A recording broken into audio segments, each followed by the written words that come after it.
Hello, everyone. Welcome back to the next episode of Stream Time Sports. My name is Chris. I'm the community lead, joined as always by our CEO, Nick Meacham. Now, as of recording this, it's June 11th. It'll be the first day of the World Cup, but it's also the morning after Game 4 of the NBA Finals. It's been pretty crazy. NBA plays and pretty amazing finals with some incredibly bad mistakes by the Spurs. But, Nick, my favorite part of the NBA Finals, and this is where I'll figure out how much time you spend online. Have you seen the videos of the New York Knicks fans?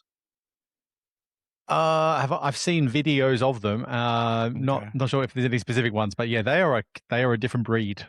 Oh my! It is by far been my favorite part of the playoffs is watching Knicks fans basically predicting if the Knicks win it all, the New York City is just going to fall apart. Um, there's one guy. I hope he's trademarked this, Nick. It's basically being used as the intro to all the videos, and it's like my mayor's Muslim, my bagels are Jewish, my Christians Dior, Nixon four. It's hilarious. It's great. They've got a robot that's programmed, and all he says is "F Trey Young." It's just like all of it. If you haven't seen it, go look up like New York Knicks on TikTok or Instagram. The videos are incredible, Nick. It's been my favorite part of the playoffs so far.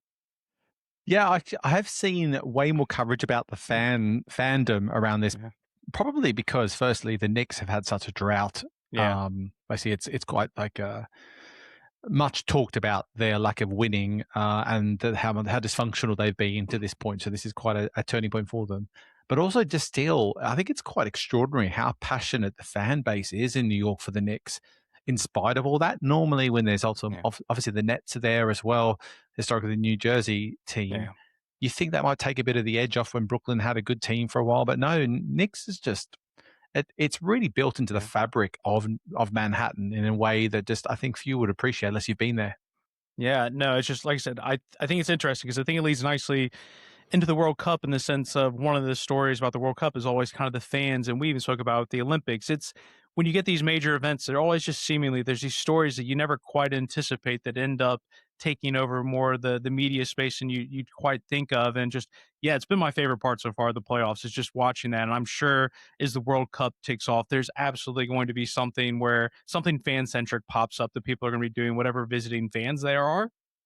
I'm sure the first videos we're going to see will probably not be the goals, but the fan reaction in New Yeah, York and the chaos and carnage. I saw people yeah, who were climbing light posts and traffic lights yesterday, yeah, and this is I know it was a historic comeback, but still they haven't won yet. But wait till yeah, they win; it will be pretty crazy. And if you add all those layers of the story around the franchise, around Madison Square Garden, James Dolan, the owner. Trump yeah, coming and throwing a spanner in the works. I mean, yeah, this is a heck of a championship with all the stories around the yeah. competition, let alone the stuff that's happening on the field itself. And it's a great example of why the off-field side of storytelling of sports is so important to make an experience like this final series so impactful and so moving. And Nick, that's exactly what we're going to talk about today. We're going to go back a little bit to your eight realities, and we did the podcast. We covered a little bit of that. You've done it on LinkedIn. It has to be, Nick, I'd say one of your most engaged posts you've ever had on LinkedIn. Just the amount of people going back and forth with you. But one of those eight realities that you had, Nick, was that creators and athletes are the future of sports content. And I think, Nick, maybe just to kick things off a little bit, is just maybe perhaps remind people or provide some of the context as to what you were talking about when you were referring to the reality of creators and athletes as the future of sports content. Yeah, well, the reality is that most metrics that we will all see and look at, and what we all engage with, whether it be industry people or people as fans, is definitely through creator-led channels, a lot through athlete-led channels, and the engagement metrics we see across the industry really validate that. So, there's one of the most storied examples of that years ago was I think it was firstly it was like LeBron James had more followers than like the NBA's leagues, Yeah, all the teams combined, and there was the Real Madrid where Cristiano Ronaldo moved to Juventus, and a yep, million fans unfollowed, and a million fans followed Juventus immediately after the signing, and that's just kind of a symptom of where we're at. yeah, Whereas there is this inertia in sports which is moving so heavily towards athlete centricity, where people follow the personalities and athletes first, not just the teams. Now, obviously, that's generalizing. There's loads of fans, like we just talked about the Knicks, where that is not the case. Yeah. But you'll find even in the Knicks example, there'll be players that, let's say, performs really well for the team that they'll have a soft spot for, and they'll follow them on social media, might follow them to their next team after they've served the Knicks over a while, and that sort of starts building that manifestation or connection with those personalities that have given them something in their first team or the team of choice. And because of the movement of athletes these days, in some ways the athlete is more the constant now, because you have so much change, particularly Yeah. in the American leagues, of how teams look year on year, whereas going back, I don't know, 20, 30 years ago, the core of a lot of those teams stayed a lot more stable. Yeah. That's my speculative view on Yeah. it, but I'm pretty sure that's somewhat founded. So anyway, back to where we're at here is we've covered events, we've loads of events, loads of content around how engagement does perform so much better, particularly when there's an athlete involved, or quite frankly, it's a creator, or not even the sporting moment itself, and outperforms the official content. And Yeah. currently, our industry is mainly built around monetizing of the official content, and the unofficial stuff, which is driving the most engagement, is actually Yeah. still very porous, or leaky is the word I think I've used, in how it's driving direct value back to the competitions themselves. So really, sports has this existential challenge to determine, well, when content performs better through the athletes' channels, the non-official stuff performs better. What do you do? Do you start giving more rights to the athletes to publish and broadcast, because that's going to give them more visibility and engagement? But do you risk them building up someone else's audience rather than your own, when the athlete's going to leave your club in a couple of years? That's a real tricky conundrum about, the building sustainable audience base that you have. And then you layer in the challenge with social media and how we're more algorithm centric than follower centric these days. It's a really tricky conundrum for sports rights owners to navigate right now. And I think, just to further set the scene, a story you and I spoke about a couple weeks ago on a World Cup podcast was the preferred platforms in terms of engagement with YouTube and TikTok that FIFA's working with on the World Cup, allowing viewers to watch, the first 10 minutes before having to switch over to broadcast. We'll speak about the likes of Casa TV in Brazil, broadcasting every game on YouTube. Another example which really kind of triggered my mindset to have this conversation, DAZN is launching what they're calling DAZN 48, where they went out recruiting, looking for 48 content creators from each of the represented countries in the World Cup to basically produce daily content, Fed-led content on the World Cup. So you're just thinking about all these different things, like just looking at the World Cup alone in terms of some of the strategies and how creators are going to be used with that. Also, shout out to one of our Stream Time community members, Little Dot Sports, their MD, Robbie Swargo, really smart guy. Recently wrote a piece. Go check it out on the website, talking about athletes like Erling Haaland and Cristiano Ronaldo launching their own YouTube channel. So go find that on sportspro.com. But, Nick, just last week we were talking about this shift of, what's in the media space when we go from free to air to paywalls behind subscriptions and major broadcasters. But actually, there's even a larger shift taking place. Just looking at you, say the stuff that's taking place outside of the traditional space with content creators, with athletes, that isn't just all about the experience of the live event itself. Yeah, there seems to be, and I think most sports events organizers, I'll call it, rather than just rights owners, Yeah. have definitely understood that they need to really meaningfully engage the creator world that sits in and around sports and entertainment and just culture, to really amplify its visibility and build new audiences and expand out of its current ecosystem. I was actually having a quick look at the zone criteria for the Yeah. 48. Have you looked at that at all? Not in deep detail now. Okay, so it's interesting. So it's very simple criteria. So I don't know how they vetted all these Yeah. people.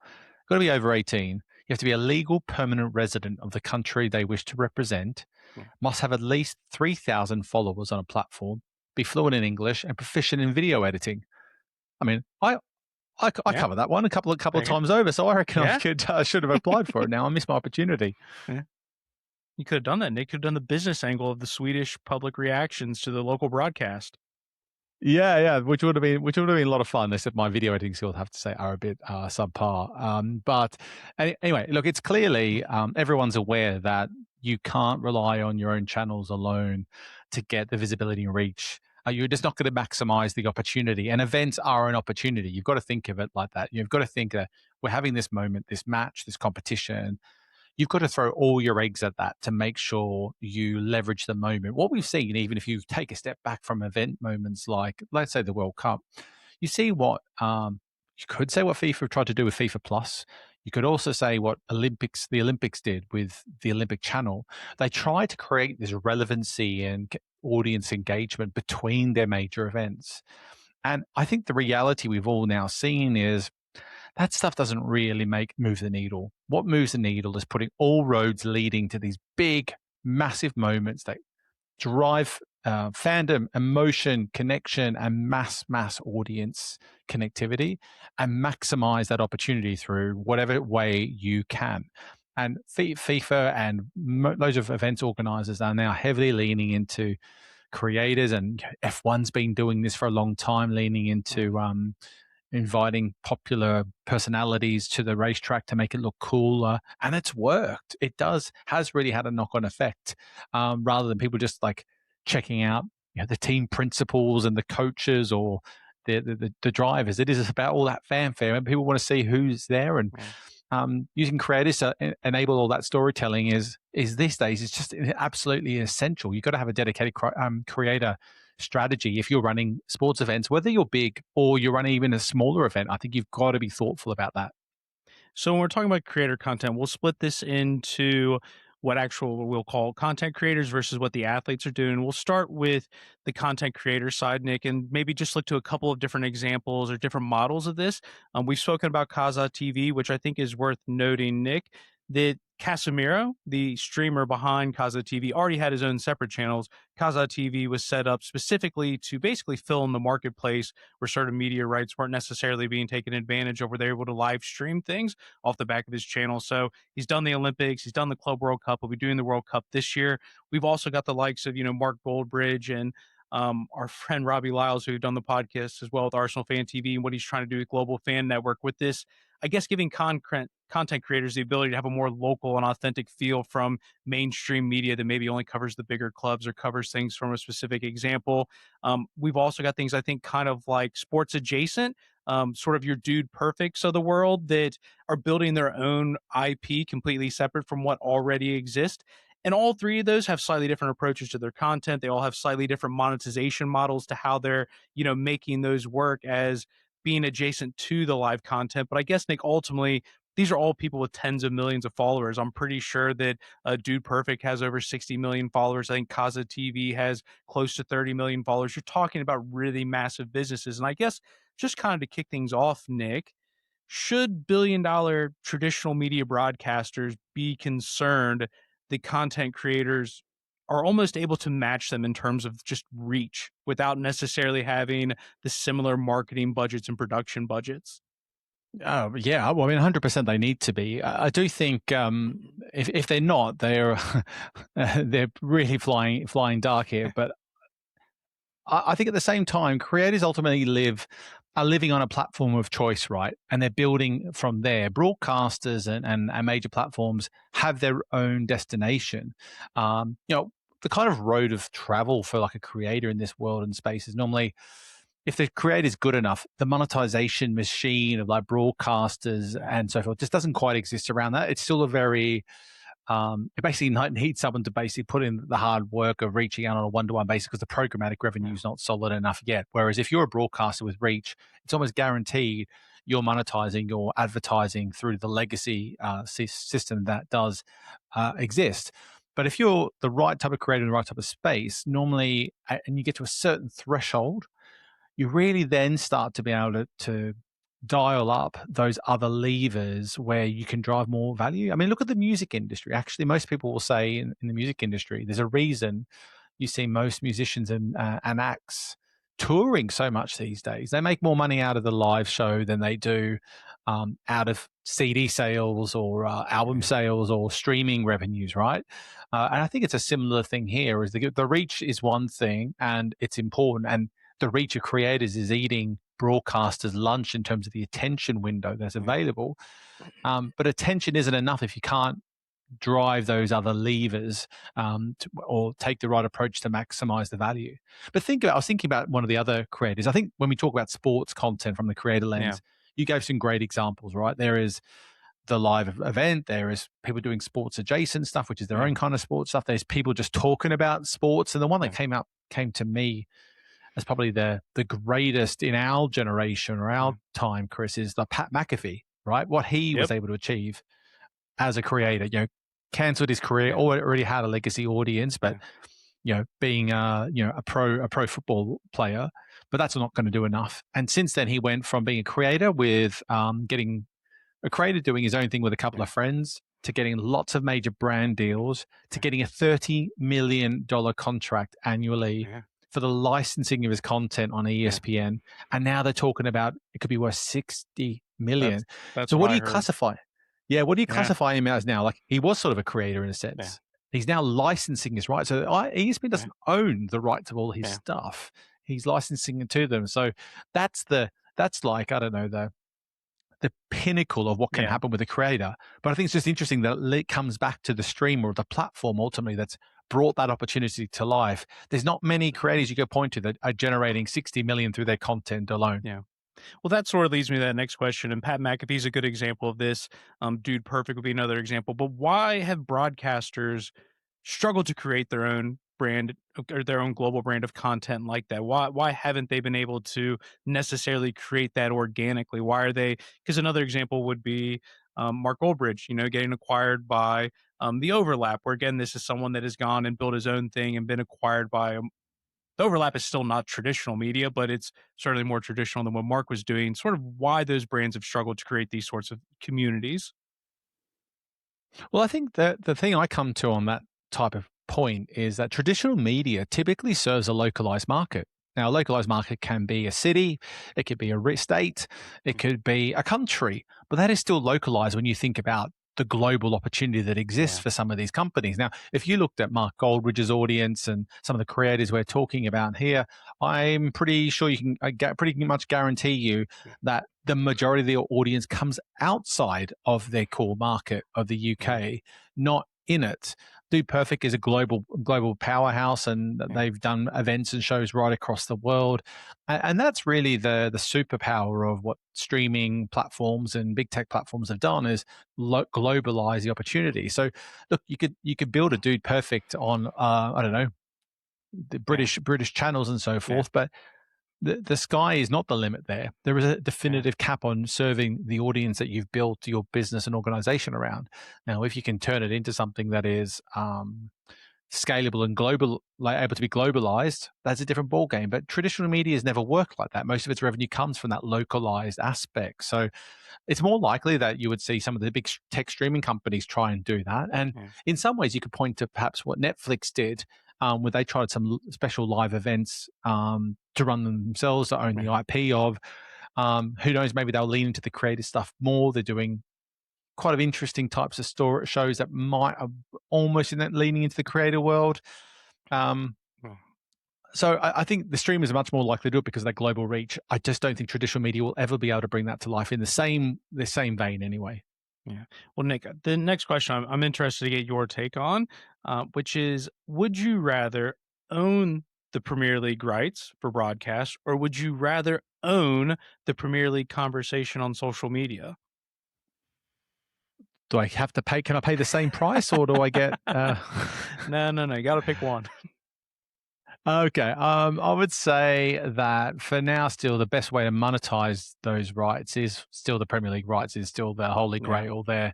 But your point is, I think, if I'm reading it correctly, is basically about the amount of engagement on social yeah, media is incredibly valuable, and it is more the attention that yeah, the Premier League generates and the time spent on its platforms is significantly more than it is on the live match itself. It's all the stuff around it that gets all the coverage. Your documentaries, the yeah, fantasy sports, just fans talking to each other, moaning about what happened, thrilled about what happened, whatever it might be.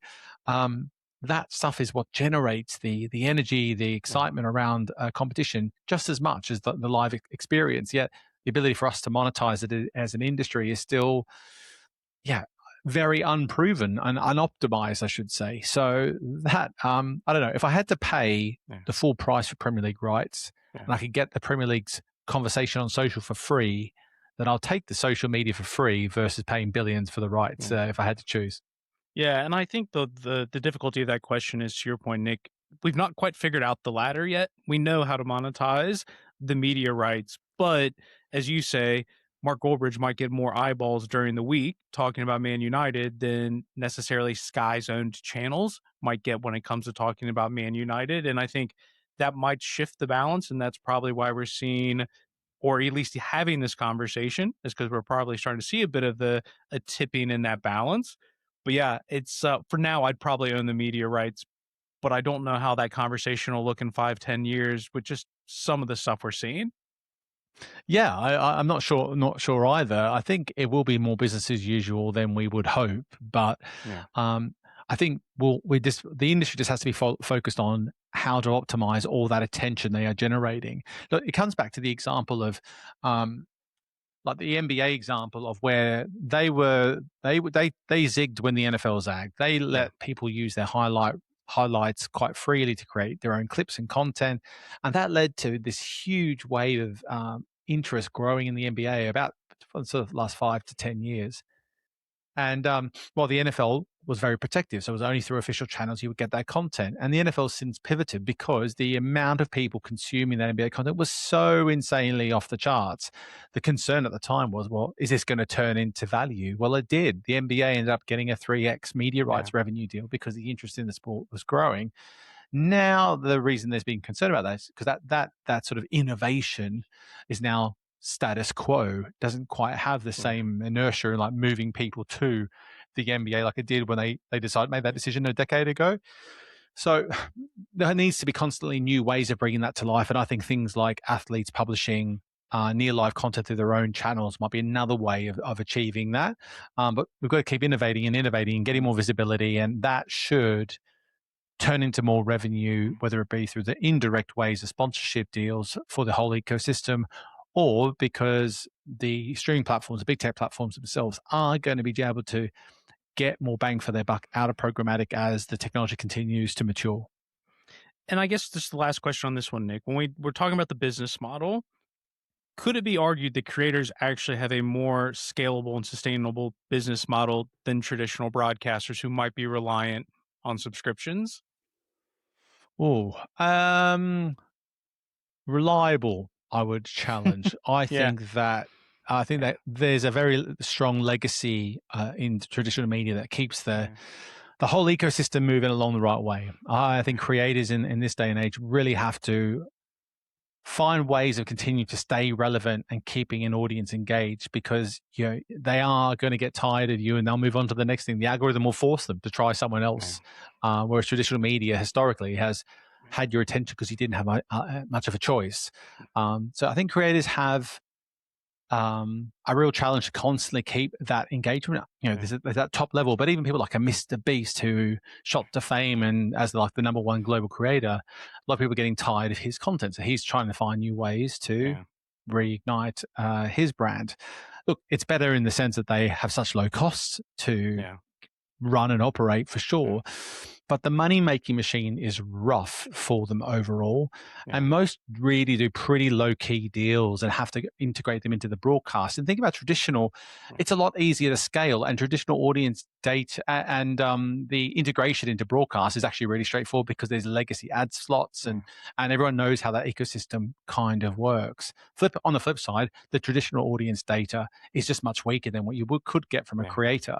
So yeah, there is a bit of that, but we're still a long way from being a well-oiled machine, that creator yeah. economy around them. Now, before we move into talking about athletes, let's refer back to DAZN 48 program that we mentioned at the top of the show. And you mentioned the last Summer Olympics that the IOC had a similar content creator approach, and we've seen other people doing this.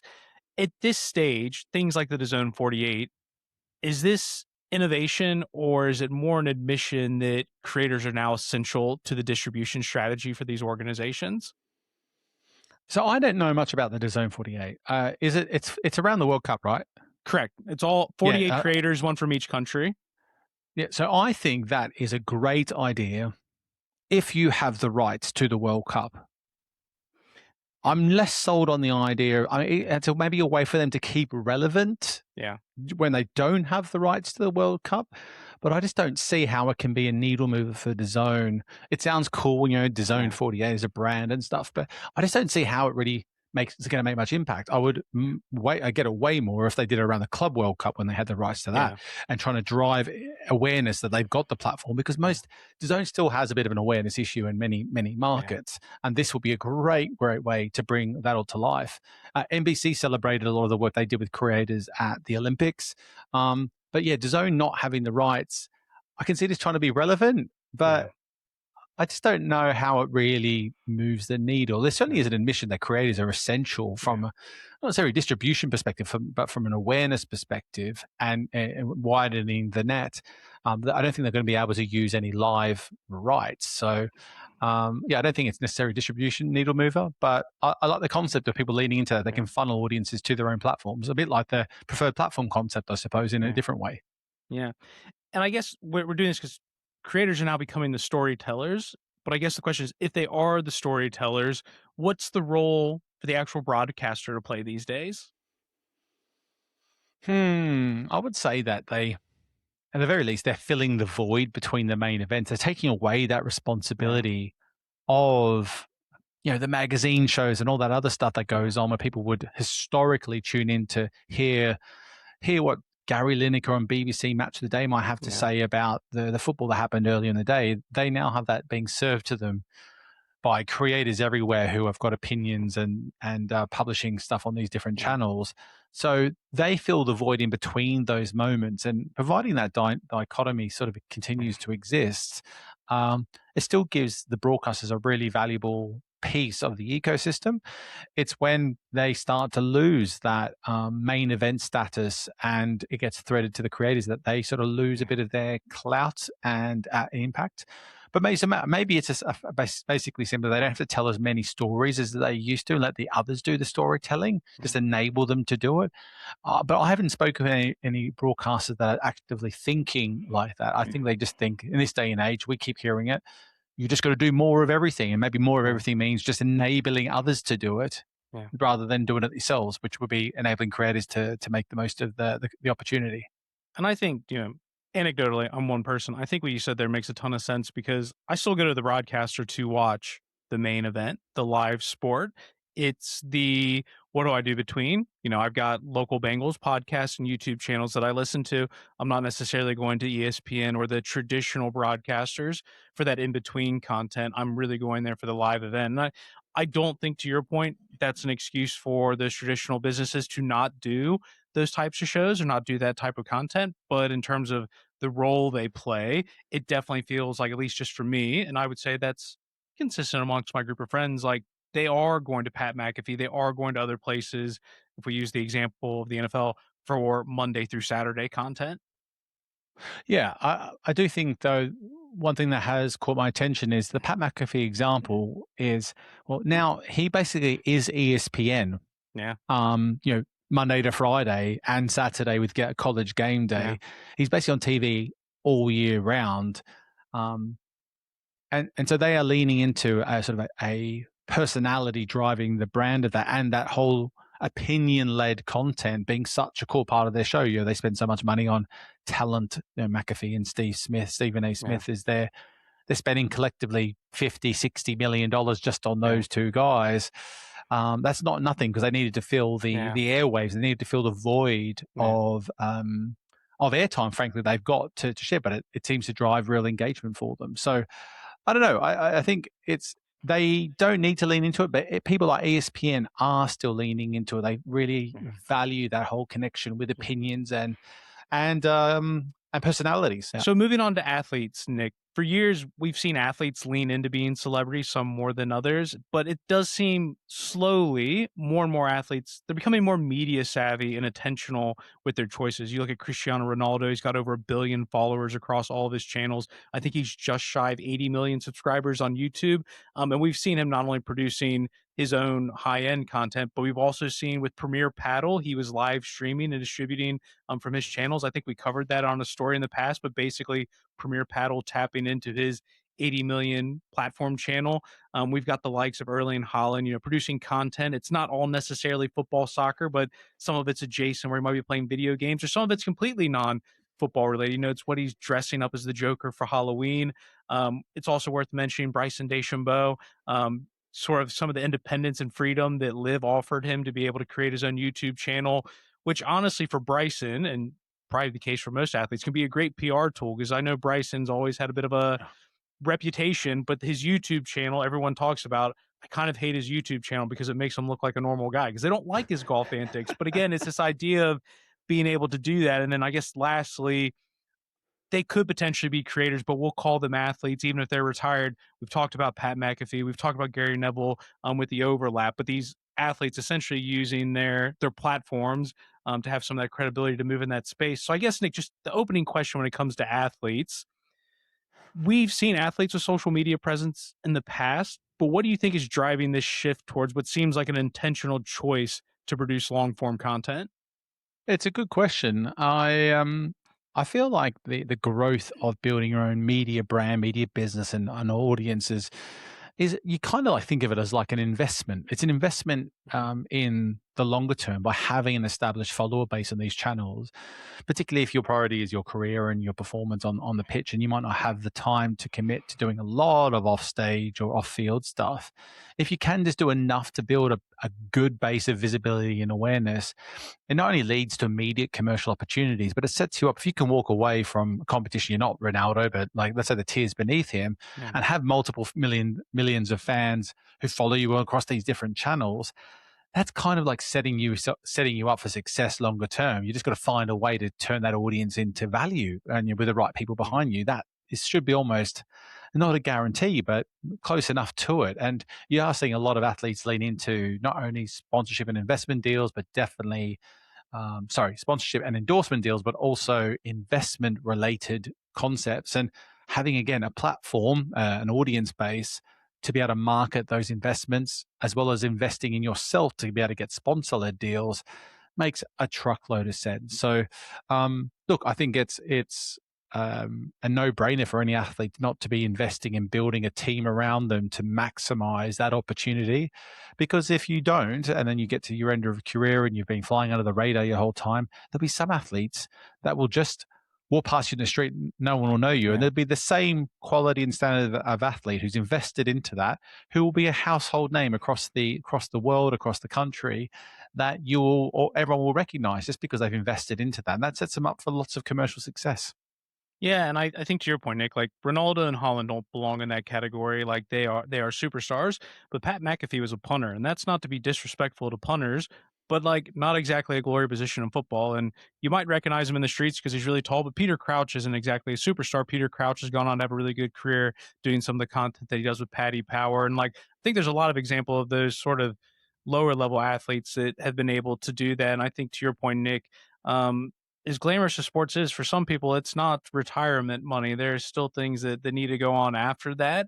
Um, but I guess, Nick, one question with those athletes, what's interesting is we often see, and this has been backed up with conversations that I had with Martin Raffel from Babe Bison and other people I've spoken to about YouTube.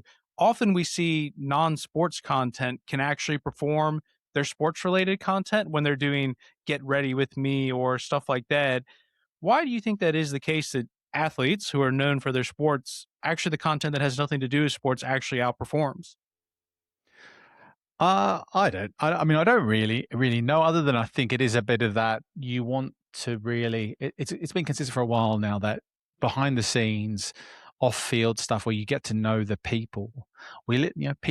People love people. People are interested in Yeah, people way more than I think we as sports fans kind of really accept or understand. At least it's taken me 40 odd years to work it out yeah, and understand that actually the people behind all the sports stuff matters way more than I really took for granted. So I think it's the ability to access and learn about the personalities and the field. As you think about fandom, though, sometimes we like a sports athlete because they're cool.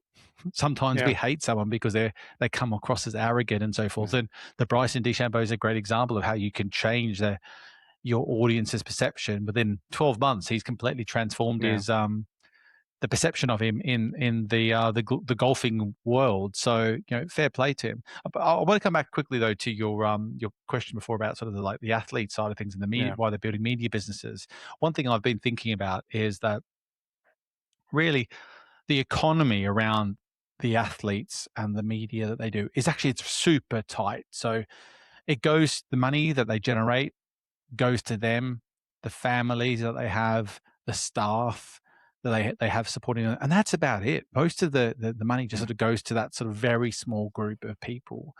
And I think that's the interesting part of all this is if you go through the traditional channels, normally that revenue, not necessarily, I'm not saying fairly, Yeah. does get spread through the entire ecosystem. And that could be to the leagues and the governing bodies, but also to the athletes and coaches, and also to families and the grassroots level. There's a whole ecosystem built around filtering that stuff through. Now, when you look at this athlete economy, whether it's NIL that's happened in the US or just building around a media business around you, that ecosystem and that economy gets really, really small. There's only going to be a handful of people that are getting value out of that unless you are engaging with a major agency that's leading that for you. So I just think it's something that's a little layer to all this, that if we do continue to rely upon athletes and creators and going down that line, the risk is that the rest of the sports ecosystem starts to struggle to get their piece of the pie that drives the economy around whatever they do, whether it's the coaches and the athletes and the support staff or people like us and who work around Yeah. the industry. Like it does get just a lot narrower, which I think is something for us to be a little bit of aware of and see how we can, I guess, navigate all that in the future. Well, I think that was part of the point, not to put words in your mouth of you in your presentation about the 8 realities. One of them, was, we Yeah. talked about are content creators and athletes the future. And part of that argument is they're not the future, they're the now. They're already doing it. But I think the other part that you mentioned, and we talked about at the top of the show, is athletes having bigger followers than the leagues. And I guess the issue is currently there's a disconnect between the attention that the athletes are getting that isn't necessarily directly driving revenue for the league. So we can celebrate that, hey, more athletes are getting involved and being more media savvy, and this is a positive. But at the moment, there isn't, at least what I can tell, necessarily. Like, you can say if you're a fan of Erling Haaland, he moves to another country, that might benefit the league as they're a fan of Erling Haaland. But that content that you're talking about, it's still not directly going to whichever necessary league or team that he's in. There's still that missing gap between the two ecosystems, connecting those together to generating real value. 100%. And I don't really know how we necessarily solve that. Only way I Yeah. can think about it as a possible solution is that what the teams can do in that situation around an athlete is they can be the ones enabling more of that, all the commercial side for an athlete. And because they've got the ecosystem, the framework, the commercial expertise in house, and really enable that. But there needs to be some sort of filtering of how the commercial Yeah. stuff flows through the club Yeah. and into the players. But I think that's really tricky to navigate, and most athletes will want to control their destiny far more than give the rights over um, to the club at hand. But an interesting look back in time is I remember it was quite a groundbreaking deal at the time, but it was when Wayne Rooney was playing in Man United and he was renewing his deal for Yeah. Manchester United. And it was a record salary. And part of Yeah. the interesting aspect of that, he sold his IP Yeah. in a way which I'm struggling to remember the specifics of. Yeah. That basically gave the Yeah. club way more commercial control to his Yeah. right. So they paid a premium to the much higher salary than everyone else was getting, but they had control of his commercial destiny a little bit Yeah. more. Now, there's pros and cons about that model, but a Yeah. guarantee that he didn't have to think about his commercial stuff too much. The club did all the work. He had to do what they told him to do from a representation perspective, which was more than what the other athletes would do. But they did all the commercial work as a result of that, and he was able to cash in.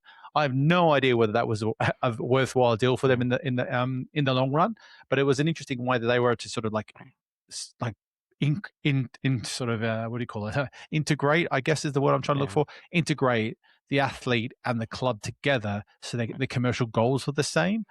I just wonder if that's going to be something that might play out again in the future because I don't see that happening at the moment. I feel like they're going further and further away from each other right now. Yeah, interestingly, that was I can't remember the specifics of it either, but it was something that we spoke about when I was doing my master's in sports law when we were talking about intellectual property. fun story for you, Nick. Even when I was a D3 college football player, we're talking, Jesus, I'm old now, almost, 18 years ago.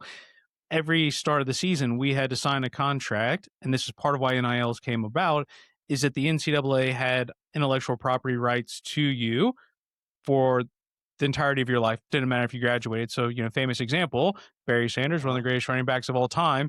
The NCAA had exclusive access to his IP rights, even though he's graduated 30, 40 years ago. So yeah, like that, some of that stuff does come up. I think that's why some of the NIL Wow. stuff has come up, is because you basically had to sign away all of your rights. And that's why, even though, they've banned or taken away Reggie Bush's Heisman, they can still keep using his IP because you had to sell. I don't want to say sell. You had to sign away your IP rights even after you graduated. So yeah, how that stuff's all evolved over the years is definitely going to have changed.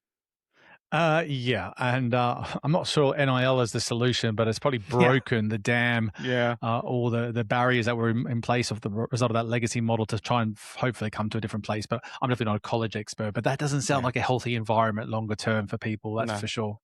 no. And one of the questions we talk about, Nick, and I bring this up when I'm onboarding the new employees and I'm giving them my speech, kind of giving about the sports industry, is there is quite a gap, Nick. And the thing I try to explain to them is using my football, for example, and I touched on this a little bit, is at the moment, in terms of attention, I'll watch the Bengals for 3 hours on a Sunday.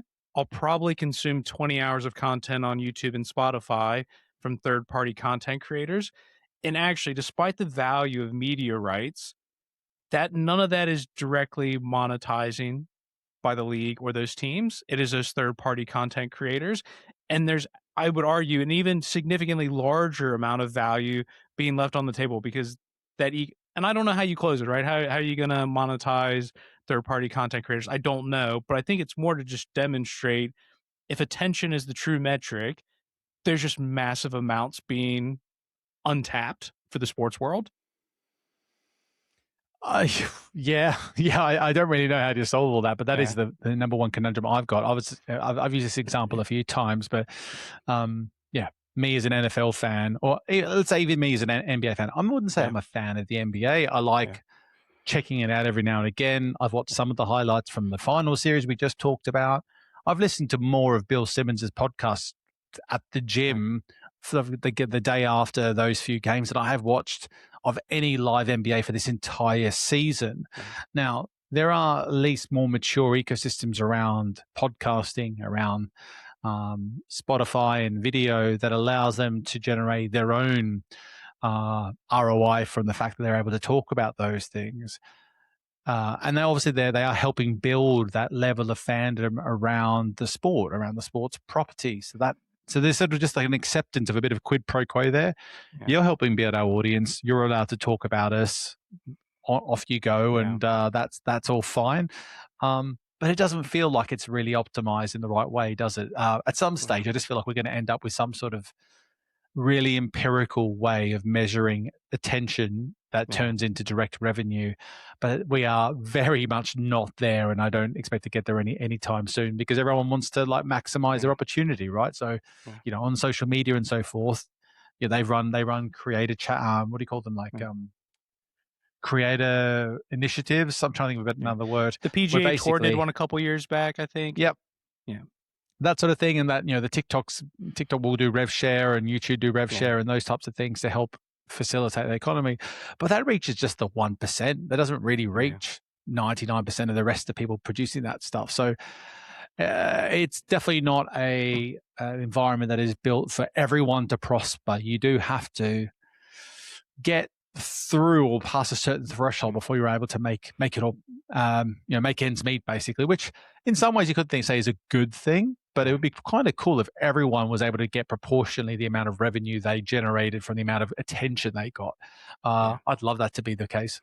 Yeah, well, Nick, I actually saw there's a new I actually know one of the founders. There's a new service where basically you pay influencers, but they get paid based on the amount of engagement they get. So usually they might have a standard, hey, if you want an Instagram story, it costs this much. If you want that, it costs this much. But basically you go into the service, you say, I have 5,000 pounds in my budget, split that up by views or whatever, and then it pays them based on, so basically you're not paying for product, you're paying for performance. It almost sounds a little bit like that, Nick, where it's kind of like giving it for the actual performance as opposed to the product. I think that's an interesting concept in terms of like trying to measure um, actual engagement and what the value is behind that. Yeah, like it's back to the point before about the ecosystem. There's all these different ways of making money, but Yeah. it's not people are trying stuff, but no one's got the magic bullet here for to solve all this and make sure that it's all seamless Mm. through the whole way through the ecosystem. So I think I'm not sure if we'll ever get there, but No. it's cool to talk about. Yeah. Well, last question, Nick, just to wrap things up on this. I think if you listen to this podcast, it's clear that this is not a fad. It's not a phase. It's something that is very much a part of the ecosystem. How much one depends on the other or how much one supports the other, whatever. But, Nick, in terms of the broadcast industry, how quickly do you anticipate this shift? Or is it something that the broadcast ecosystem is so ingrained that we might not ever hit a particular threshold or it just might not really accelerate the rate we might think given what we've said? Because you also said here like it's not all rose tinted glasses for everybody. There are the examples of the people that have hit it big time, but there are certainly millions more who never hit that threshold to get to the Pat McAfee level, the Mark Goldbridge level. Like you have to do quite a bit of work before you really kind of break through. So how much change would you really expect, or are we kind of at a rate of adoption that this is probably going to be the status quo? That is the $1 trillion Ooh, media ooh, question, Chris. yeah, I mean, I have no idea where we're going, but it feels like the effort, the attention that all these big tech platforms are creating, and the fact they're able to use people at no cost to them to be able to drive this attention, drive engagement on their respective platforms. It's an arms race now. They're all investing into different ways to do it, whether it's supporting the creators themselves, buying live rights, creating new events, driving e-commerce. And I just don't know what that means for the traditional media landscape. I know that it's only going to continue to be a focus for all these big tech companies. There are some studies that show that people are stepping away from focusing on engaging on those sorts of big tech platforms, and but they aren't necessarily going back to the traditional ones, and that's yeah, kind of the conundrum. So I don't know where we get to. I do think you're going to see more traditional media leaning into more creator-led content, primarily because it's actually also often cheaper to create than some of the other stuff that's out there. But also, it does drive a lot of engagement and interest, and it threads directly to social media channels so succinctly. There's the creator's ability to market themselves on those channels that allows that to be amplified and to drive audiences to the traditional. But I think we're going to go through a lot more disruption before it gets more before it calms down. And frankly, long may it continue because it gives us a yeah. lot to talk about. Absolutely. Well, everyone, I hope you enjoyed this episode of Stream Time Sports. As you're hearing this, the World Cup will be in full swing. Hope you're enjoying the football there. I'm going on a 2 week holiday. I'll be back in the States, Nick, so I'll get to watch it live. I'll let you know how the coverage is over in the US versus what we'll see back in England. But I'll be eating lots of smoked meats, got the briskets all ready to go. My parents have a Nice. kegerator in the barn. So basically it fits the Oh, size of a keg. You can pour your own pints in the barn. It's going to probably be anywhere between the low 90s to high 30s, low mid 30s for the people speaking Celsius. So yeah, Nick, I'm looking forward to a sports filled vacation back at home. I'm really intrigued to hear just how you see the adoption and the engagement with the local community, given Yeah, particularly obviously whether irrespective of what the US yeah, does. So yeah, good lot to talk about when you get back. But I've already booked a few calendar invites into my schedule nice. to make sure I get a chance to watch Australia, England, and Sweden Yeah, play at different stages in yeah, the early phases. So I'm looking forward to it as well. absolutely. Well, everyone, thank you again once for joining us, and we'll catch you on the next episode.